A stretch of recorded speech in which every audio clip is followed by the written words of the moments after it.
मी स्वतः ब्राह्मण कुटुंबामध्ये तुमचा जन्म झालेला आहे. तुमचे वडील आजोबा एवढे मोठे नेते होते आणि आताचा जो पक्ष आहे, सत्ताधारी पक्ष आहे भाजप केंद्रात, राज्यात, तर ते जे काही हिंदुत्वाची किंवा धर्माची, जातींची जी काही व्याख्या मांडत आहेत हिंदू हिंदू म्हणून, तर तुम्हाला ती पटते का हो? नाही, मी म्हटलं ना, मी वेगळ्याच विचारसरणीमध्ये आलोय. मुखात हं.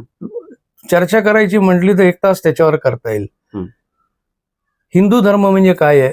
ते एक प्रकारे विशिष्ट आचरणाची, विचाराची, व्याकरणाची ही पद्धत आहे. त्याला आपण हिंदू धर्म नाव दिलेलं आहे.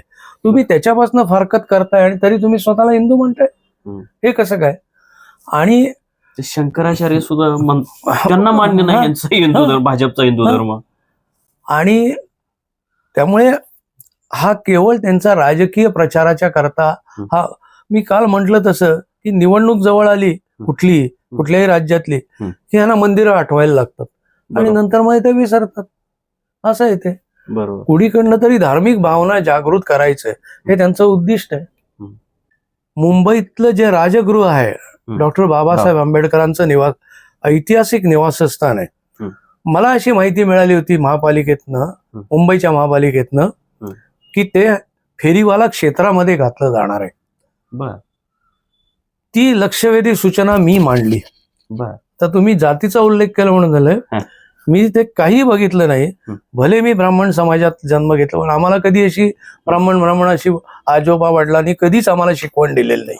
आणि लोकही तुम्हाला मानतही नाहीत. पण मी त्यावेळेला विचार केला नाही की ज्या डॉक्टर बाबासाहेब आंबेडकरांनी आपल्या घटनेची निर्मिती केली, ज्यांच्या निवासस्थानाला परदेशातूनही अनेक लोक, बुद्ध समाजाचे असतील, इतर लोक येतात, ते दर्शन करतात. तिथे ऐतिहासिक वास्तू आहे, ती तुम्ही कशी काय फेरीवाला क्षेत्रात टाकता? आणि त्यावेळेला सभागृहात एक दृश्य दिसलं. प्रत्येक जण, ती माझी सूचना हे झाल्यावर सभागृहात गोंधळ झाला होता त्या दिवशी. मला अजूनही आठवत आहे.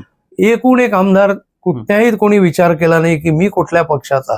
ते सगळ्यांनी माझ्या याला पाठिंबा दिला आणि त्यानंतर मग मंत्री धावत आले आणि त्यांनी जाहीर केलं की ही चर्चा आपण थांबवा, आम्ही ती ऑर्डर विड्रॉ करायला लावतोय आणि अर्धा किलोमीटर का काहीतरी परिसर हा आता बाबासाहेब आंबेडकरांचं मुंबईतलं जे राजगृह निवासस्थान आहे त्याच्या भोवताली अर्धा पाऊण किलोमीटर कुठलाही फेरीवाला, कुठलंही अतिक्रमण असणार नाही, असं सरकारतर्फे आम्ही जाहीर करतो.